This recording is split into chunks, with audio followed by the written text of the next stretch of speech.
classic work-based studies, but also an awful lot of studies that were continuing to be community-based, showing, in my view, very little, expertly done, but not really able to come up with good conclusions.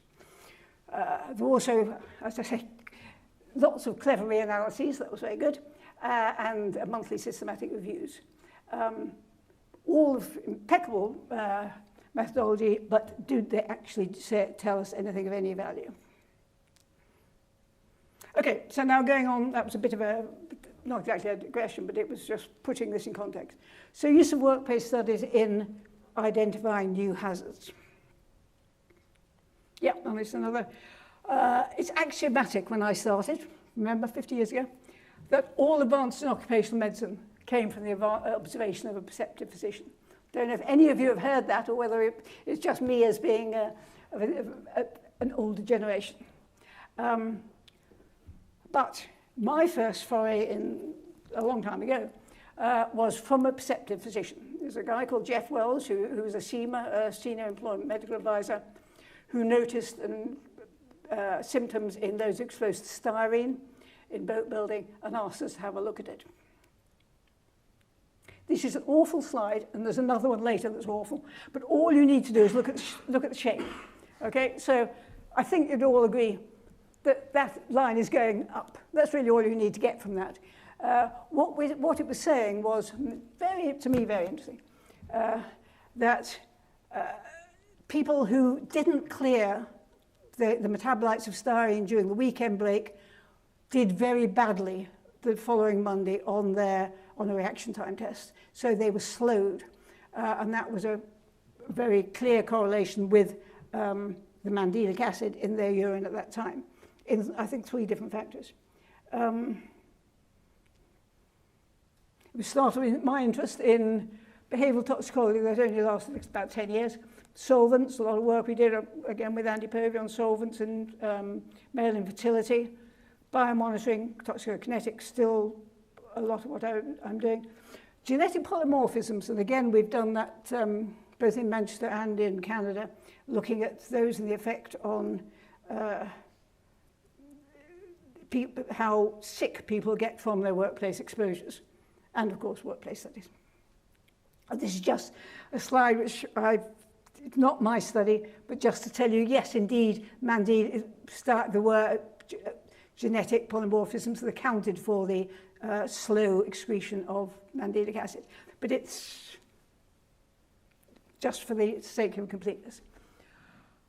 You'll all here know about Thor, and probably you all know that came originally from a study called ODIN, which was the Occupational Disease Information Network. And that was set up here in Manchester, in part to allow perceptive physicians, remember that's what we're talking about, to report new hazards, and to know that if they did, these would be heard, analysed, and if warranted, investigated. So that was really, wasn't the only purpose for setting it up, but it really was an important purpose. If you're setting up surveillance schemes, you really have to persuade people that you're listening and that you want to hear what they're going to report. So, okay, I've talked about perceptive physicians, but what about record linkage as identifying new hazards? And this is probably the most positive thing I'm going to say about record linkage. So, yes, they can. Yes, they can. If there's solid occupational data. Probably not new hazards so much as hazardous occupations. The problem is that very few population records have anything about job titles, or about jobs other than, if you're very lucky, job titles, and even fewer of them code them. So it's some of our Scandinavian colleagues have been doing very well burrowing around and finding data sets that have a job title and coding those. Still don't think they show anything, but at least that's showing an intelligent use of data. I don't know what happened with the UK longitudinal centres. When I was here 30 years ago, we thought this really was going to be the answer, that they were getting occupations and at the relevant time so they could look to see if people exposed in a pertinent job 30 years later became ill. I had a quick look and I couldn't actually find any papers that had done that, but there may be some and somebody can bring me up to date. But that should be a real possibility. Death certificates, of course, is what we've always used. Whoops.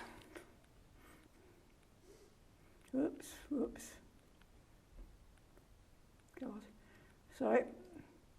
Okay, descendant supplement. This really is an undersold jewel in the UK occupational health crown. So for the last 130 years, 120-something years, people have been linking occupation to death. Occupation on the death certificate to cause of death. Marvellous. But I think we ought to look at what the people who've published this data have said about it. So Michael Alderson, 1986, he's really saying, if you read that quote, I consider it a major contribution of the supplement. It serves a reference against which comments about possible occupational hazards can be checked. So he's saying, you've got a perceptive physician. He says, I see a lot of bladder cancers in my population. You can go back and look at the decennial supplement over a number of years and see if there's any basis for it. Having done that, of course, you have to do a study. But that's, and in fact, John Fox, a few years earlier than that, had said that the main purpose was to encourage research. So the example I'm going to give is the one people always give, but doesn't mean it's not valid, which is lung cancer in butchers. So in the UK and in Denmark and Sweden, the linkage of occupations on death certificates to cause of death did seem to show an excess of lung cancer in butchers. And there was the recommendation that people should do cohort studies or workplace studies, cohort or case reference, to see if the excesses could be confirmed and the causes found. They did, and just a quote from a fairly recent review. Yes, so the studies that were done as a result of the data linkage did in fact show an excess of lung cancer. When John Fox was originally publishing this, there was speculation that it was the sawdust that butchers used in shops at that point, and that might be responsible for lung cancer. But in fact, it turned out, I think, to be a viral cause. Just wanted to mention some of the local heroes. Charles Vase, many of you will have known. He was a great friend of this department. I think his academic position was in Birmingham, but we'll forgive him for that. He noticed, I mentioned earlier, he was interested in bladder cancer in rubber workers. He was occupational physician for Michelin in Stoke-on-Trent. And he rather remarkably set up a voluntary notification scheme for bladder tumours in Stoke-on-Trent and looked into their occupations.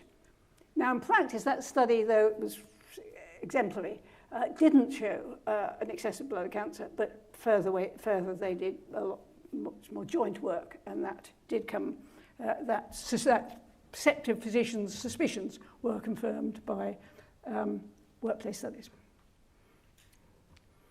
Thought I could mention this one too. This was one we did. This was against Stoke-on-Trent as it happened. It was looking at the silicosis medical panel records for people in the pottery industry and showing that there was an excess of lung cancer, which was important in the IARC decision that silica was a human carcinogen, COPD and renal cancer. I don't think renal cancer is quite as strong as the others. And I wanted to thank Sue Turner, who can't be here, unfortunately. She's hiking in Greece, who did all the dashing up and down the motorways to get the data from records, and Gary Burgess, who did the exposure assessment for that as part of his thesis. Okay, so first conclusion. Are workplace studies useful in detecting new hazards, new outcomes? Yes, indeed they are. They're also needed to confirm suggestions from data linkage. So data linkage on its own isn't enough, but supplemented by workplace studies, that could be a very good combination, something we would all support. Okay, so the next thing I put on my list was evaluation of interventions. And here, I'm starting with interventions of policy that's put in place. If you put policy in place, do you know if it works or not? Absolutely splendid review papers fairly recently come out called Evaluating Interventions in Work-Related Ill Health and Disease from the HSE Workplace Health Expert Committee. And I chose one quote, which is talking about how good or bad we are at evaluating policy interventions. Strong evidence may be ignored, or weak evidence rapidly taken up depending on political acceptability or fit with our ideas about what works. Okay, I know that's true, but it's unusual to see it in a publication. I've got an anecdote, it's the earliest anecdote that I'm going to tell you about, about 1975. I was working on, partly for my PhD thesis, on looking to see the extent to which people who were very bright but didn't have many qualifications, and if they left school in an area of very little employment opportunity, what happened to them? And they did very badly, as the answer. But so my boss, James Douglas at the time, we went as high up in the Department of Education as we could to say, can we evaluate this? I was working on the 1946 cohort, birth cohort, the comprehensive education in 1958 birth cohort. We could have tested, we could have seen what happened to those people. Department of Education is a policy decision we have no interest in evaluating. So I think evaluating decisions may be quite difficult, but should be done. And I've got some examples here. Now this is, again, the obvious one. And you only have to look at the shape. All these pictures, you only have to look at the shape. This is looking at the amount of mesothelioma. So changes in regulations about exposure sort of happened about here. We are now about here, and it's beginning to come down. So that's the shape that is a really good way of testing whether the intervention has worked. And it does indeed appear to have been. I've just put quickly 3 other examples of before or after designs. The first one actually is in the splendid research paper I've just recommended to you from HSE. Look at the effects of the European Chrome Directive, and they looking at rates of contact dermatitis before and after. They did come down. If you are interested, that is very critically reviewed in the report, but it's at least an attempt to assess what happened. While I was doing this, a paper came out in OEM looking at the work-related fatalities in New Zealand following Aeroban-style reforms, and they couldn't show, and they showed that over time the work-related fatalities went down, but they couldn't show that there was any impact particularly of the reforms. And then the third one is the using epiderm, which you know is part of Thor, to see whether the reports of contact dermatitis went down following interventions. And that's the same to Sue Turner, who did the silica work. Now, if we think about workplace studies, they may allow for much stronger evaluative designs. And I'd almost forgotten, actually, I was persuaded to write a paper a chapter on this, which came out in 2008, looking at the sorts of designs you could use at workplace studies to evaluate interventions. And I was impressed. I'd forgotten all the papers I read, but I remember being impressed at the time that in occupational health, we ought to be doing, wherever we can, cluster randomized trials. That is the one thing that should be high on the agenda. We did actually do, I'm only talking about my occupational work here, but we had just done, when published about 2000, I suppose, a study in Bangladesh where we randomized villages. It was a cluster randomized trial where we randomized villages to a public health intervention and gave a beautiful, clear answer. So I was very enthusiastic about doing this, and we found an opportunity to do so. Wildlife firefighters in wildland firefighters rather, in North America don't use any respiratory protection. And as far as I can see, they don't in this country either. That they're exposed, obviously, to lots of fume and so on, but they don't use it. But the setup in Alberta was ideal for doing cluster randomized trials wearing respiratory protection. We got it funded, that's the important thing. We carried out pilot work in 2019, and we were doing a full intervention study, which was designed and funded for 2020. But what happened? What happened in 2020 was COVID, but I'll come to that in a moment. What we were going to do, looking at a metabolite, a PAH metabolite, 1-hydroxypyrin in urine, we were going to randomly allocate wildfire crews to normal practice to enhance skin hygiene, because pH is absorbed through the skin, to wearing a mask or having both mask and enhanced skin hygiene. And the pilot study did suggest that both of those were appropriate ways, or possibly appropriate ways, to reduce exposures. And we were going to follow up from the start of the fire season to the end and look at symptoms and to see whether PAHs were totally absorbed, totally excreted rather, between rotations. And the answer, I'm not going to show you that here, the answer is they're not. The answer is that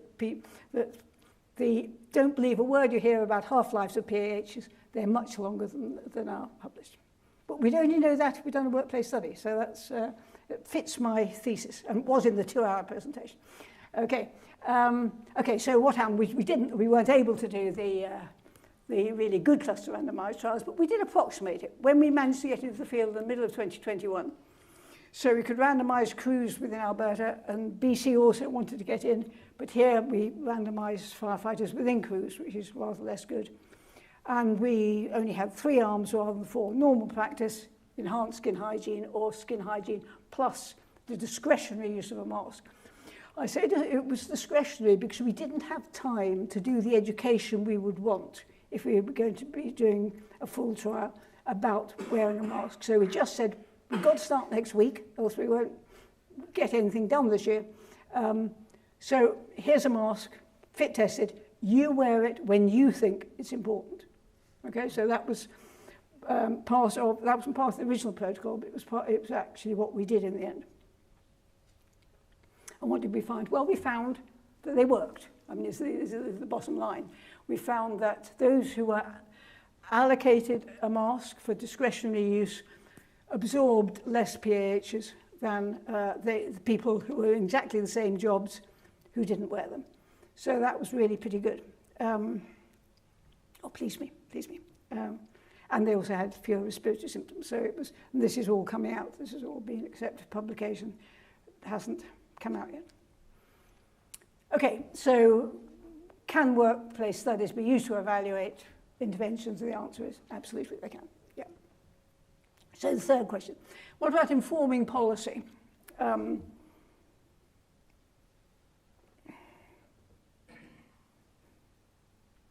Yeah, okay. So I put the slide in the last moment because I do realize that when I'm using policy, I'm using it in a rather broader sense. I'm using it policy as such, people who make policy and people who influence policy. So, for example, an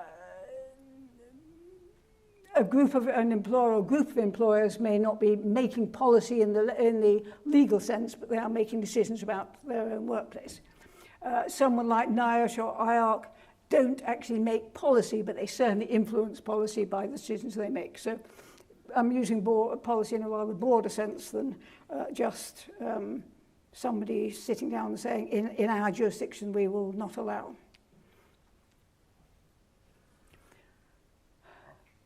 So this is where I realize that I may be stepping out of line a little bit.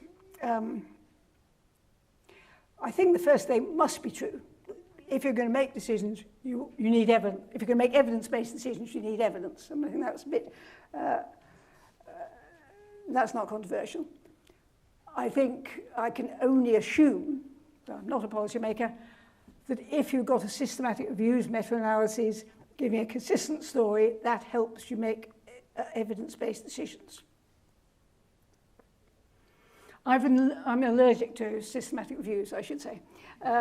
One of the quotes that I took out was that every scientist should do one systematic review in their life.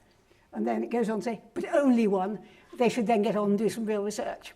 And that is rather my review of systematic reviews. But they have their limitations. So systematic reviews have their limitations. And I think this probably is one of the things that I feel very strongly about that I haven't put in a thesis moment. The most informative study may be the one that's missed out because it's done differently than the others. I haven't got time for all those anecdotes, so I'll just say that for the moment. Oops. Sorry, this is very twitchy. Okay, and here I think is partly the basis of what I wanted to say, though it's not actually central to the argument. Bradford Hill, if you look at what he was saying, he said that we need to get answers from a wide variety of situations. So we can justifiably infer that the association is not due to some constant error. 6 bias studies don't tell you more than 1 bias study. So you can't just count the number of studies.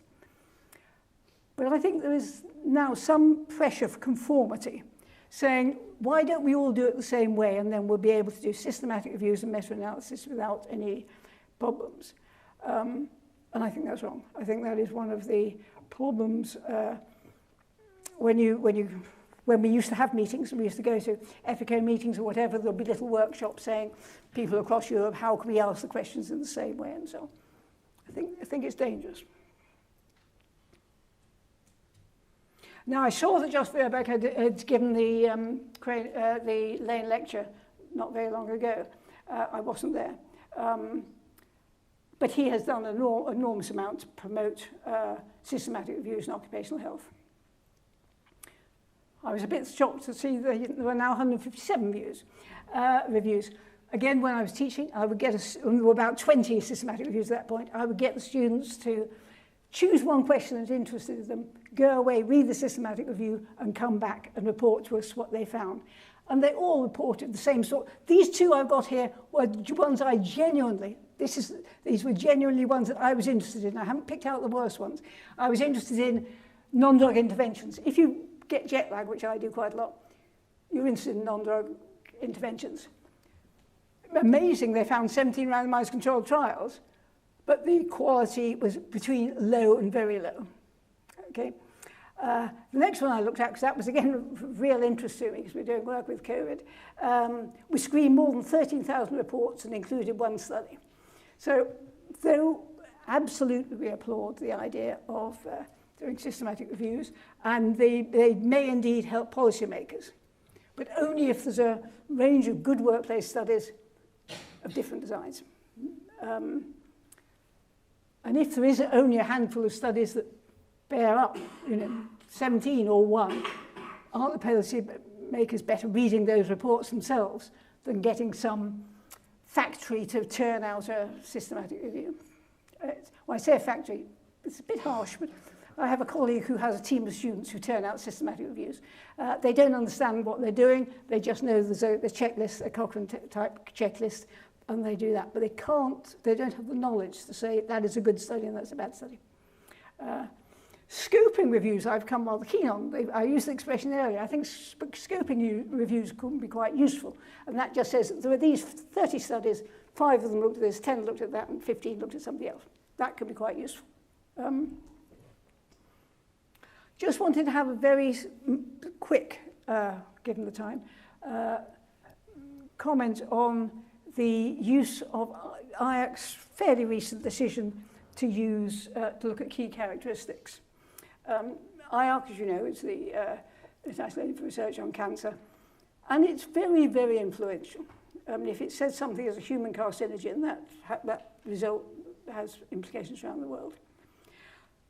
For occupational potential carcinogens, the evidence has very largely come from cohort studies in the past, which is the correct epidemiological design. But remember, this is what we looked at earlier. These are disappearing from sight. So there no longer is such good evidence as there was, such strong evidence, such defensible decisions. So IARC has decided to use key characteristics. In addition, to say how likely is it that this could be a carcinogen. And looking at all these, I mean, I think they call them 10, but number 10 is cell-proliferation, cell death, or nutrient supply. So, I mean, it's many more than 10 in practice if you look at them all. And this would seem to be a key role for workplace studies, if this is important. Has to be funding for it, have to be competent people to do it, and it has to be knowledgeably reviewed. But this is here an argument that's saying for potential occupational carcinogens, we need workplace studies. And that is something important. Where you publish them is a different issue, because it's not obvious who will be interested in publishing the effect on nutrient supply of an occupational exposure. Oops.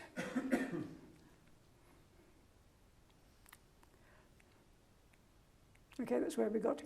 So, third conclusion, can workplace studies inform policy? So yes, is the answer. If they're included appropriately in systematic reviews or meta-analysis. If they're reviewed and assessed competently by policy-making bodies. Or if there's been ongoing knowledge translation by the study team working with the policymakers. So, for example, in this study, I was telling you about the wildland firefighters in Alberta. We were working very closely with the wildfire services in Alberta and BC. And in practice, in Alberta and probably BC, masks are going to be used next year, and that'll be a first in North America to actually use masks. So yes, so workplace studies can inform policy. So the final one, and I'm not going to talk about this in huge detail, but in tackling new issues that are too new or too difficult to be handled by policymakers. And what I've just done here is list some of the things that we've done over the years and how they were funded. So while I was here in Manchester, we looked at the Gulf War illness funded by MRC. You couldn't extrapolate from other studies. It had to be fresh data. We looked at Dipper's flu with Andy Povey, particularly, funded by HSE. We looked, again with Andy, actually, with declining sperm count and endocrine disruptors, and that, you can see who funded that. That was a huge group of people, HSE, Department of Environment, Department of Health, European Chemical Industry, because that was new and hot and difficult. So nobody wanted to be the only person funding it, but if you got everyone together, that is the sort of answer that you could get. And in Canada, this is how I got into one of the firefighters. We spent 5 years doing a cohort study of people exposed, firefighters exposed during a fire disaster.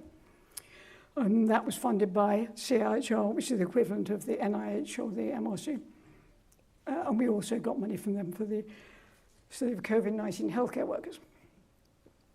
But the one I'm going to talk briefly about is one that's too difficult. And there were three, I've just listed, well, there were two, I put another one in last night. One on migrant workers, very important question. How do you know about injuries in migrant workers? Can you use the published statistics? The answer is no. The published statistics are wholly biased in that injuries in migrant workers don't get included.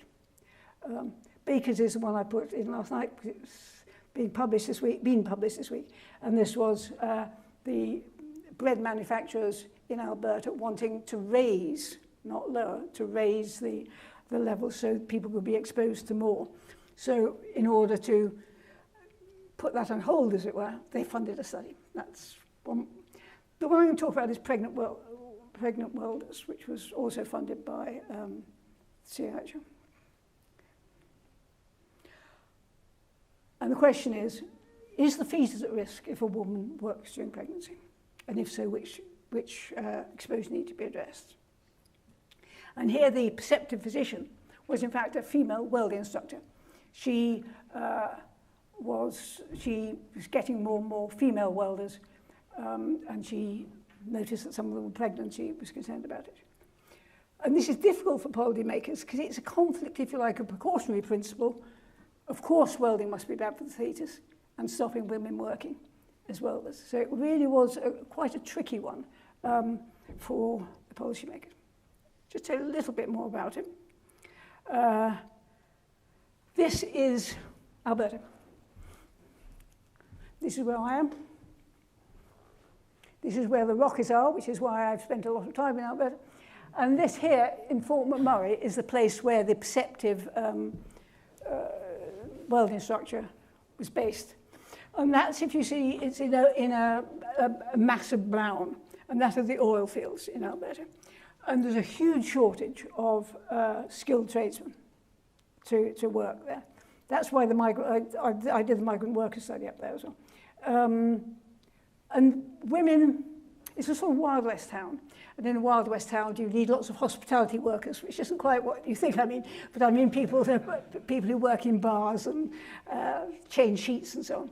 And after a time, the women doing that said, why are we being paid a sixth of what the men are doing? And they're being welders. Why can't we be welders too? And more of the women who went there got apprenticeships as well. There's a great shortage of tradespeople. So women who were keen to do it were welcomed with open arms.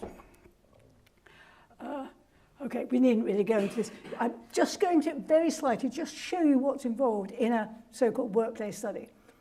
We did focus groups in 2010. We had to validate a questionnaire. We recruited women welders and a referent group of electricians across Canada over 6 years. We followed them every 6 months. We got them some male and urine samples, and we got data on every pregnancy. So it was a big effort. We had to estimate exposure, and this was Jean-Michel Gandot did this as a thesis. So we developed a welding-specific job exposure matrix for looking at the types of welding base metals and consumables that these women were doing. Okay, so it wasn't all welders throughout the world, it was the sort of welders these women were doing. We calibrated it we were very fortunate we had a welding lab that we could use to calibrate it. And then we validated it using the urine samples to look to see whether the job exposure matrix successfully predicted the amount of metals in the urine. So it was really quite solid in that sense. First of all, we found fetal loss was the same high rate in both welders and electricians. That's important. Had we compared welding women with the general population, they would have had a very high rate of fetal loss, and we would have said that's due to welding. But it isn't, because we get the same rate in women who are electricians. So it's not welding fume. Whatever else it is, it's not welding fume. It may be a lot of partying and so on, but that's a different issue, but it's not welding fume. But in welders, certainly we found increases with ergonomic factors, vibration, manipulating heavy ovens, heat intensity, and vibration again. But we found no relation to the metals in welding fume, or in fact to estimates of total particles. So is the fetus at risk? Yes, from ergonomic factors. Not as far as we can see from welding fume. So what if I were a policymaker, or if a policymaker asked me, which indeed they do, what would I say? And I think we have to say, women should be, we have no evidence to stop women working as welders. But we obviously would like to improve the work environment for both men and women. So that gives you some idea. 10 years, actually they first asked me to do this in 2000. I said, no, not doing it, there aren't enough women. We'll just cause concern, but we won't come up with a clear answer. So the whole thing really did take 22 years from when it was first raised to when we did it. So it's not a trivial investment, money or energy. Okay, so conclusion 4 doesn't, yes, I think it does. Yes, they may be particularly valuable in emerging issues, where indeed there may be no other option. If you've got if you're seeing something for the first time, you can't extrapolate, you can't do systematic reviews, you can't do data linkage. You can't do data linkage, look at fetal loss, because there is no data, no sound basis for it. So why don't people do work studies? Well, they're hard. That's really what I've just been telling you about, because it's hard to get access, to get funding, to keep... They're slow, they take a long time. They're unforgiving.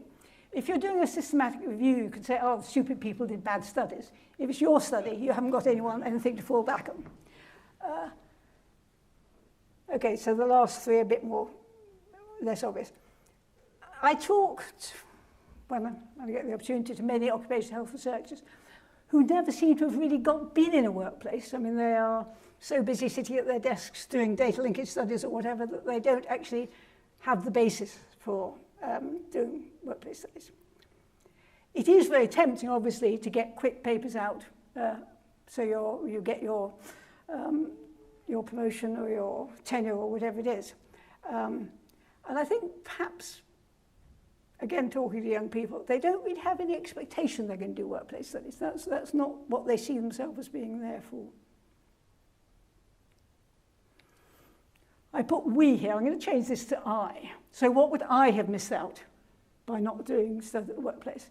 First of all, I wouldn't understand exposures. No way I would really understand about firefighters' exposures or welders' exposures or whatever unless I had done those studies.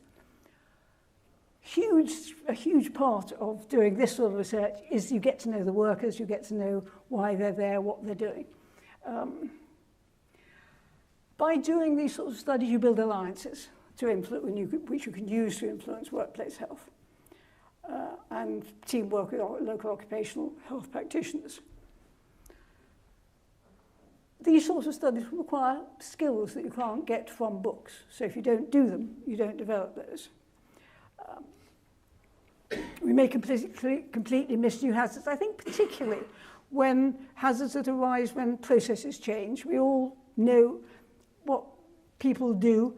We don't necessarily pick up when the type of welding changes. So unless you know what the background is or whatever, you may not pick up those new hazards. I think we don't know the workplace, we don't know the workers, we don't have the right alliances.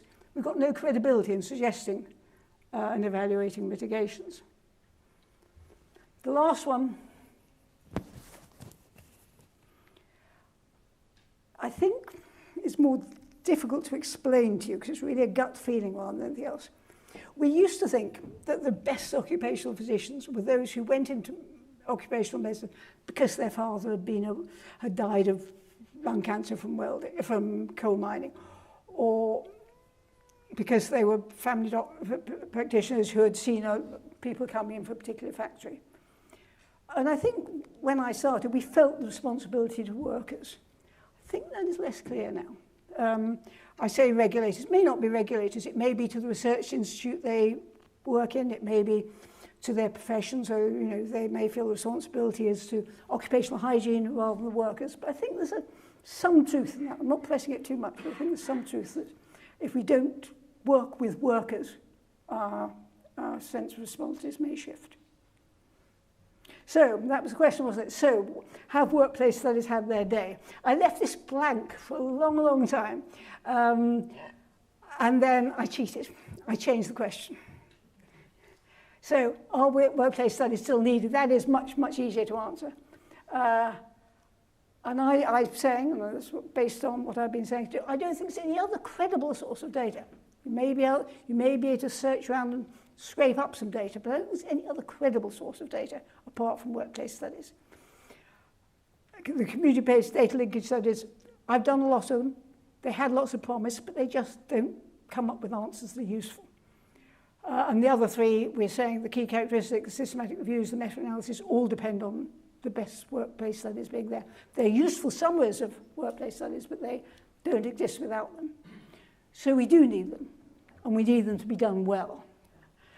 So it's the final slide. So should we now regard them as a necessary evil to be done by the sort of rote magic of people who are not very important? Or should we regard them as the lifeblood of occupational health, which they have been for me? Okay, thank you.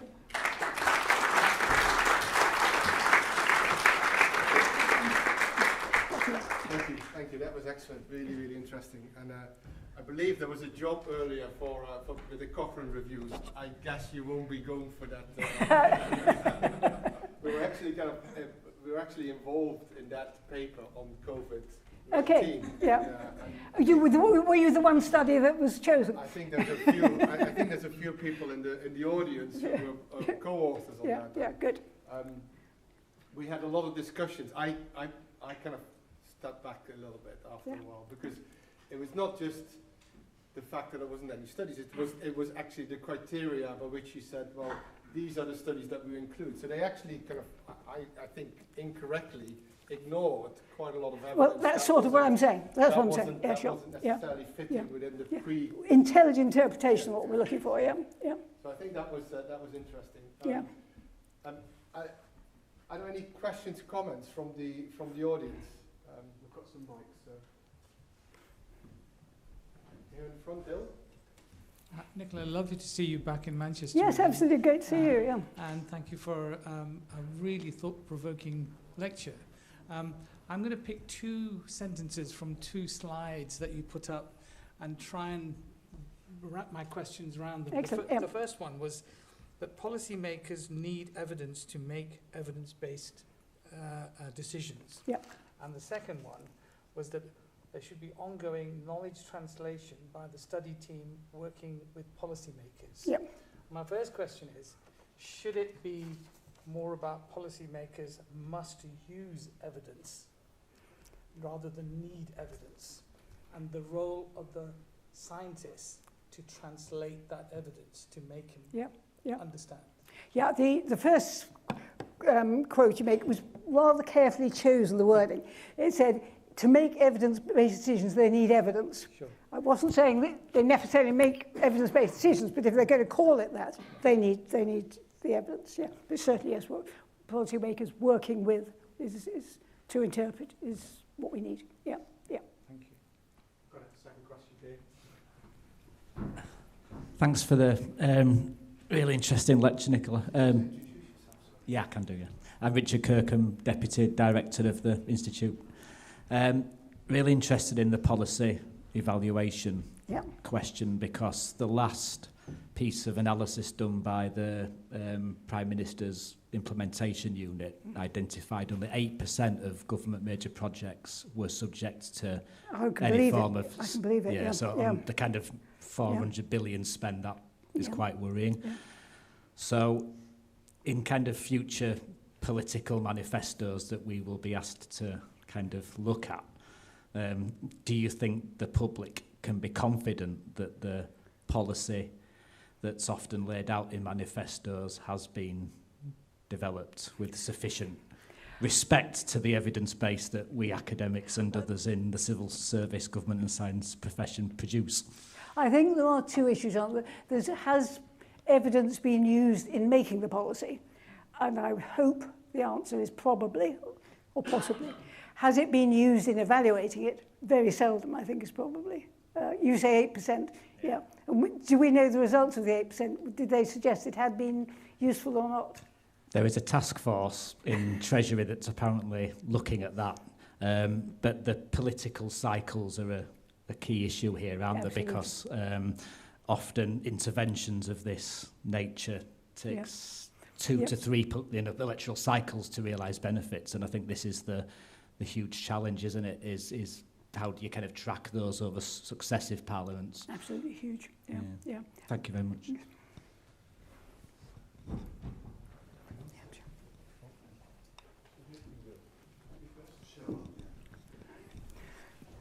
Hi, Simon Clark, HSC. You're going to have to speak up because I'm not. I'll come up shout. It's okay. Simon Clark, HSC. I agree. We need more workplace studies. Definitely. Good. Yep. They cost vast amounts of money, and the question is, which workplace studies? And do we not need a systematic way of generating hypotheses and then evaluating them so we pick the right workplace studies and can get behind them? Because we're not going to be able to do a lot of them. Yeah, I think that's true. That's partly why partly why I was perhaps going on a little bit about perceptive physicians, and indeed this perceptive wellbeing instructor. I mean, I think partly we do respond, don't we? Where we see where somebody raises a problem, and we can't find an answer from the existing literature. Those are maybe the studies we need to do.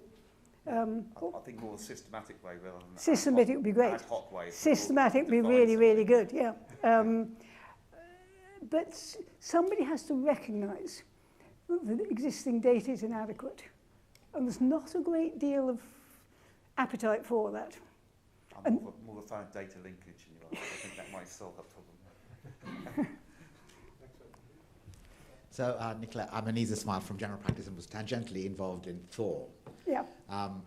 So to me, you know, the question is why they have fallen off, and you had that thing about the siren call about individual careers and people wanting to, and I think this is the tragedy of it. It's the reason my views have become less. I mean, I was struck by your pregnancy slide, where you, even though you said it started 20 years ago, but when you started the study, it still took about, well, you put 5 years of follow-up. That's right, yeah. And to get enough pregnancies. I mean, if you've got more women and more pregnancies, okay, you could go but into this the is year. the reality, Yeah. isn't it? And I think that the tragedy is, in a way, is that, you know, academia, where a lot of these can work, now work on a very short cycle, you know, because if you're sitting down saying, I'm going to do a 5-year study, and, you know, what papers are you going to get out of it? And then, and it's really sad in a way, actually, because you do need these, and yet we have now just gone on the treadmill, which is why I think systematic reviews and data linkage studies and so on have become so popular, because... But they don't tell you anything. No, I agree with you. I agree with you. And they should be, really. I think, you know, it's going beyond. It's saying to the funding bodies, it's saying to the people who assess, you know, academic research, look, if we're going to get real value out of this, then we've got to have a different way of assessing how good it is. Because it might be that, you know, the fact that you get funding for a large study should count as much as the fact that you've got 10 publications of systematic reviews, you know, but it probably doesn't at the moment. Yeah, no, it's, we agree.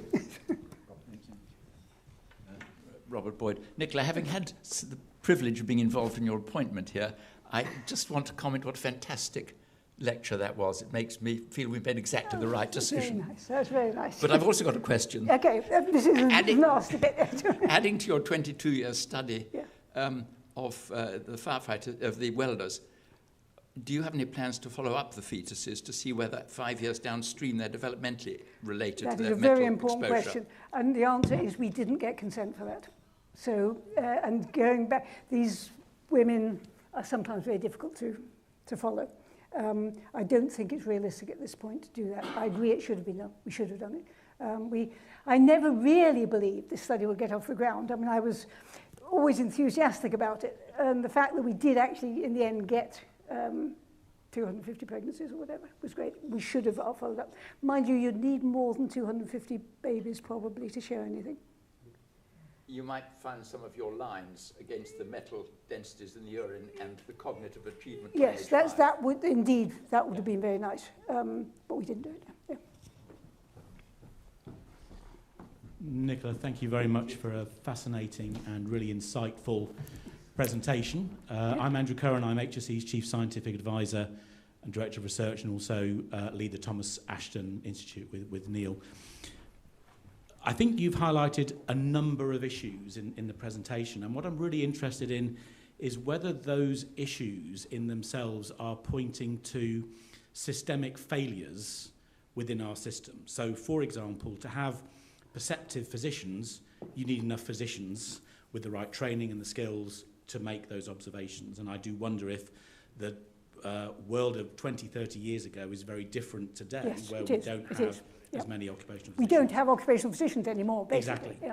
Then there's the issue of generating the evidence, and we don't necessarily have the right mix of skills and people and leaders in the occupational field in the UK, certainly, as we used to have, again, 10, 20 years ago. So do you feel that we should actually be addressing some of those systemic issues to enable us to do the things that you've talked about? Because I worry that absolutely without do. that, Absolutely. and therefore, what is it that we need to do to make those changes? That was the sort of message of the whole talk, yeah. So I think there was a question at the end. So what is it that we need to do to address those issues? I think it's slightly, I'm skipping out of this perhaps unfairly, but I haven't lived in the UK for 20 years. I think the UK is well ahead of many other places even now. But I wouldn't in public, want to comment too much about what could be put right. I'd love to sit down and talk about it, and I hope I would have something to say, but I think probably not at this moment, yeah. Nicola, thanks. David Fishwick from HSC and the University of Manchester. I'm really pleased you concluded like you did. It was like a free therapy session for me, having been involved in a lot of workplace studies over the years. Yeah. Can I just ask you what your view is about the utility of studies to actually be interventions in the workplace? Because we've been involved in cotton studies here, yes, where it was clear that literally there had been no intervention previously around health. Yes.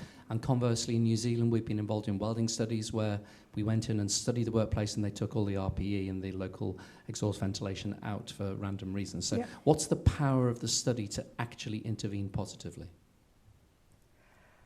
You're obviously you have to have this might be working, you have to have some intervention to evaluate, don't you? I mean, you can't just go in and evaluate, so it has to be based on some active intervention. And then I don't think there's any problem evaluating it, is there? No, I totally agree. I think what's happened in certain circumstances is that the study team going in actually becomes an intervention. Yes. So the study vicariously becomes an intervention, even though it wasn't planned in terms of behaviour change. That's sort of why you need your cluster randomised trial, isn't it? I think a beautiful cluster. And so if there's one message that I'd like Marty to take is try and get some cluster randomised trials going. Yeah, that would be really good. And HSC, I'm sure, will be very interested in funding them. In fact, I mean, following up from there, there's even some papers that suggest actually going in and taking measurements, right, is an intervention and providing some feedback on those. Yeah. And in a sense, we've been doing kind of interventions without actually investigating the effectiveness. That's right. Yeah. That's, I think, it's always very depressing if you do the intervention and they can't find anything. Yeah. That's you have to be prepared for that. Yeah. I kind of had another question. Oh, sorry. Sorry, this is just a quick plug, actually. So, Nicola, you mentioned the Workplace Health Expert Committee report on interventions. There is actually a webinar which has been rescheduled for the 21st of October at 12:30.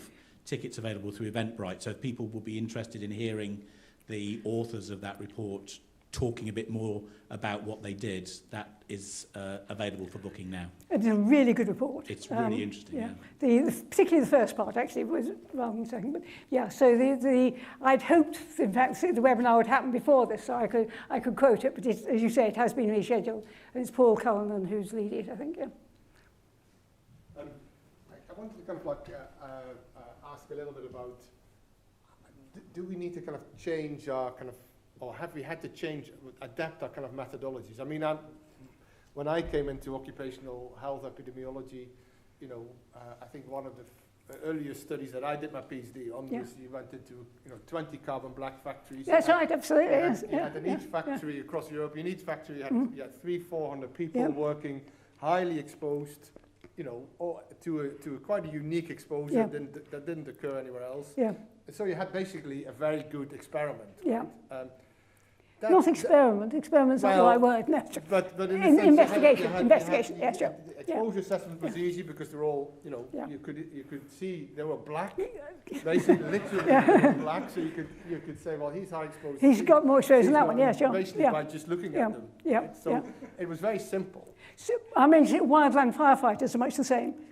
You can smell them if they've been. Yeah. So now if you go to these kind of, especially manufacturing facilities, you have to really kind of search for them, right? Yeah, so I think Damien and I went into a kind of fiber factory, manufacturing place about 4 or 5 years ago, and we couldn't see any single person. I've only talked about the successful studies. I haven't told you about all the ones we tried to set up and couldn't do. So that makes it a lot difficult. Yeah, right? sure. So what's your suggestion that we do? Because I don't necessarily believe that we solved the issues, but because this kind of way that manufacturing has kind of reorganized themselves, we are much less able to observe evidence of increased risk. Yeah. Are you able to get measurements of exposure? Yes. Yeah, and there was no exposure there.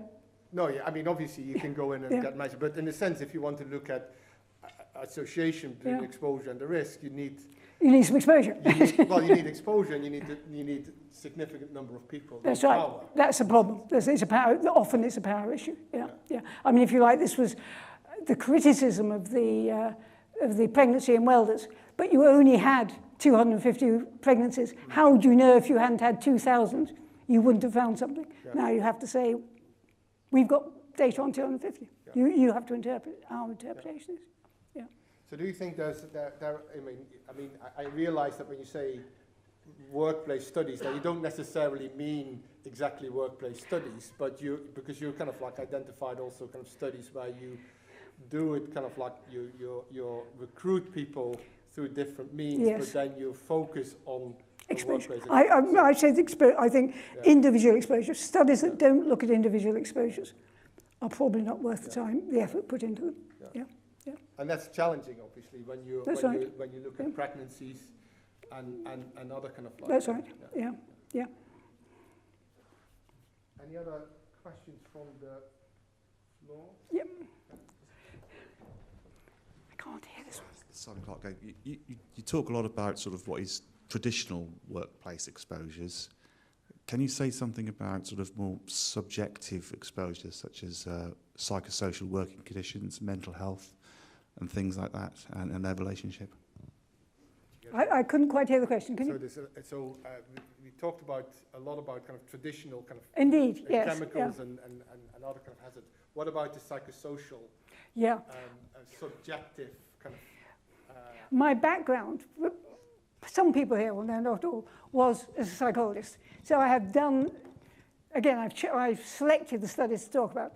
I have done quite a lot of studies of mental health, and much more difficult in many ways, partly because of the effect of non-workplace exposures, that people choose to go into certain jobs because of perhaps their mental health setup. I think that any energy people can put into looking at that is good, but it's much more difficult. Yeah. We've got some coming out, some studies that have looked at it, but not as interventions. I've never done is that true? Yeah, I've never done a successful intervention study on mental health. I've shown, I think one of the most important papers actually, was showing that peer support reduced mental ill health after disasters. I think that was an important study. So it's something that is very much in my focus. With the welders, we've got a lot of data which, if I can sustain the energy, will come out eventually looking at the impact of bullying and harassment on women welders and their mental health later on. So it is in focus, but is much, much more difficult. This report that we were talking about, part one is about the traditional sort of, part two is saying how can we apply these sorts of same ideas to mental health. And it is important, yeah.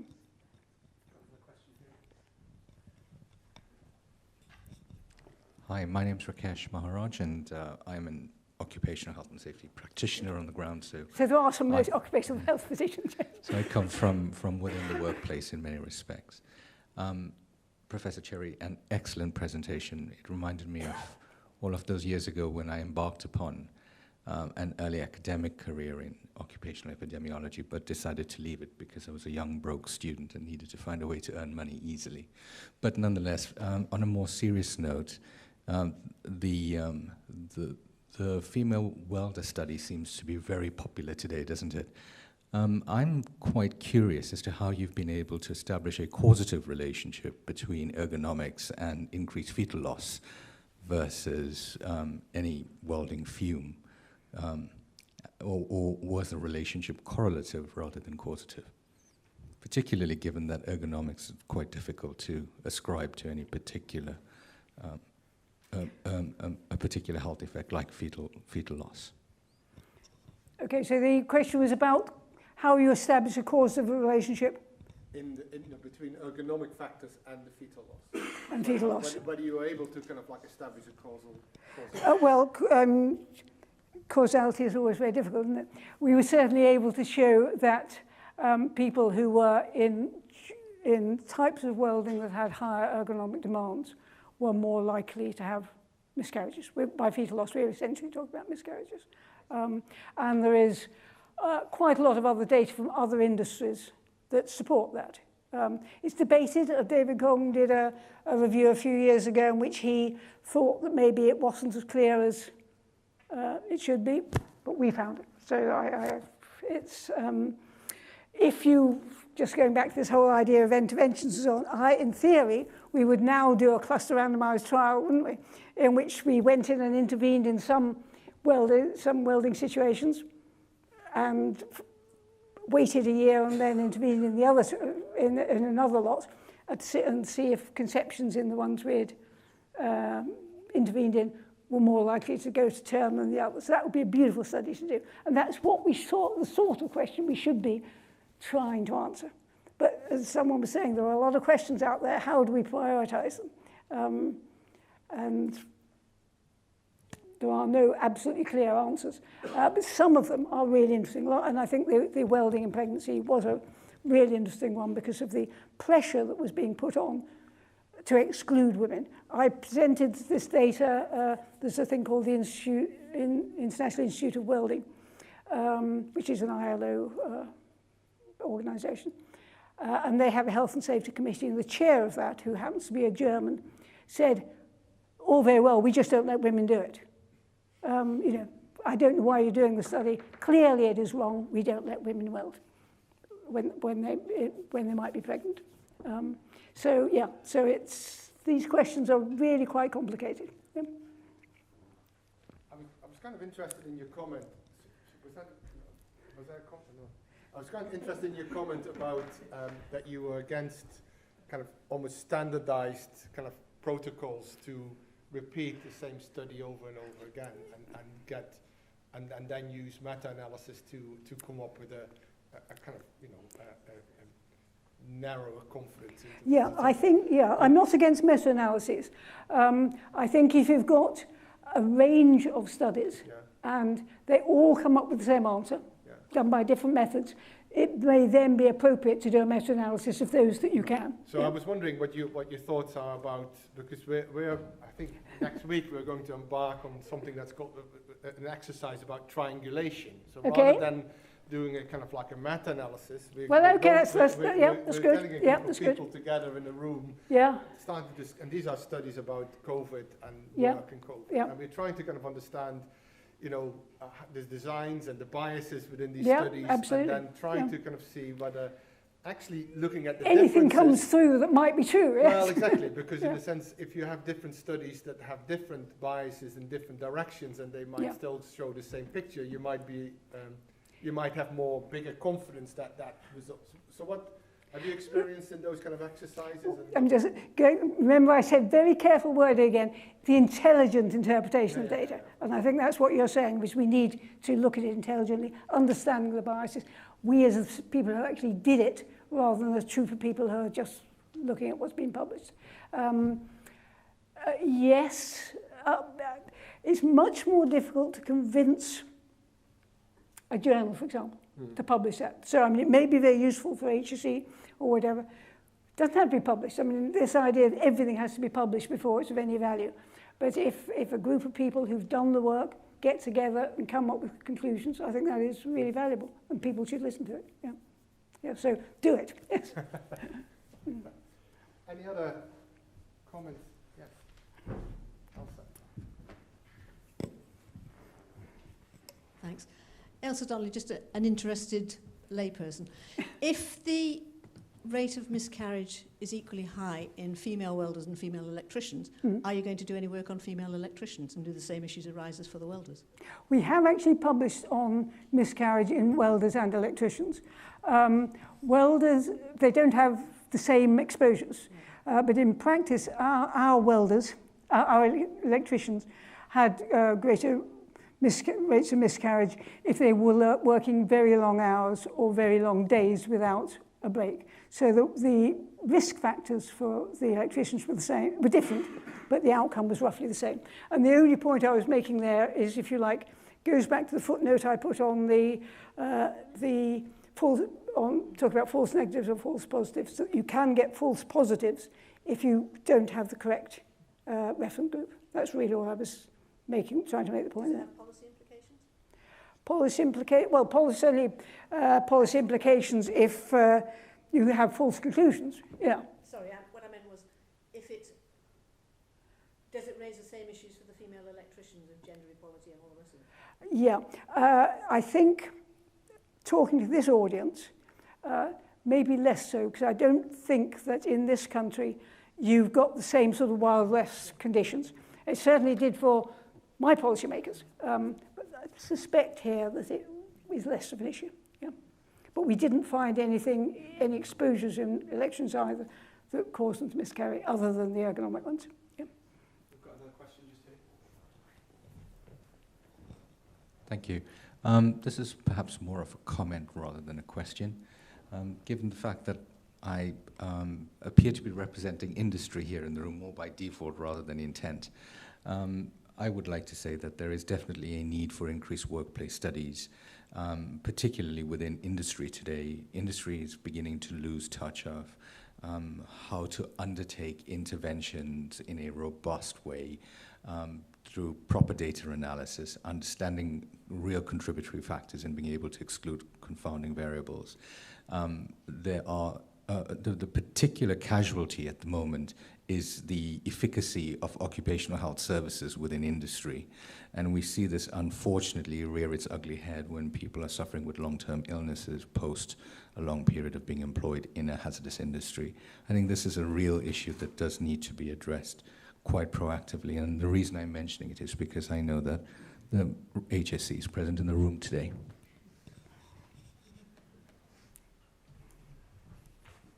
Andrew, do you want to, and then... Just to add a note of controversy,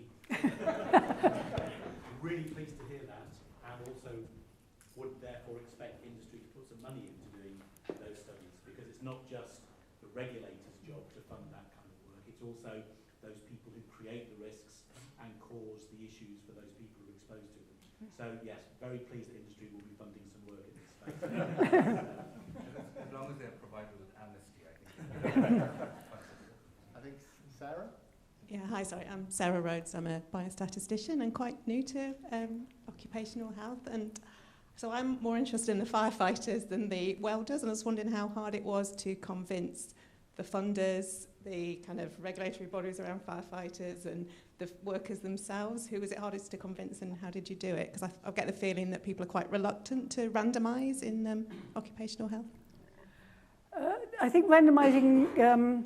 cluster randomised is not a problem, basically, because as long as you've got people who aren't in contact with each other from day to day. One of the problems we had was in BC, where they randomised firefighters within a team, there was a lot of overlap. And so people, effectively, we couldn't evaluate the effects of skin hygiene because they all adopted the new skin hygiene things. So randomising individuals within the workplace really doesn't work. But I think if you can, for some, not every work site would work for this, but lots of them do. So if you can randomise to what different clusters of workers to different interventions, I haven't found a problem. You do sometimes have to say that we'll come back next year and randomise those who didn't get the intervention to the intervention. But otherwise it doesn't seem to be a major issue. Time for one more final question. Always good when there are no more. So I think just to follow, I also mentioned you mentioned your kind of the work that you trying to stimulate and trying to develop a longitudinal cohort with the census. I think one of the I think I'm right to say that one of the silver linings of the COVID pandemic is that there's a little bit more conversations between HSE and ONS and the researchers in ONS. And we're now actually working quite closely with ONS, linking the census with health record data. Yeah. We published some studies using that, so it's linkage. Yeah, but not longitudinal. Not yet. Yeah, so sure. That's the next step. No, that's right. As I say, 30 years ago, we hoped it was going to happen, and maybe it now is going to. Yes, yeah. Okay. Well, I think with that, I really like to thank you. It was a really interesting and thought-provoking lecture, and thank you very much for coming all the way over to... Well, thank you for inviting me. It's great pleasure.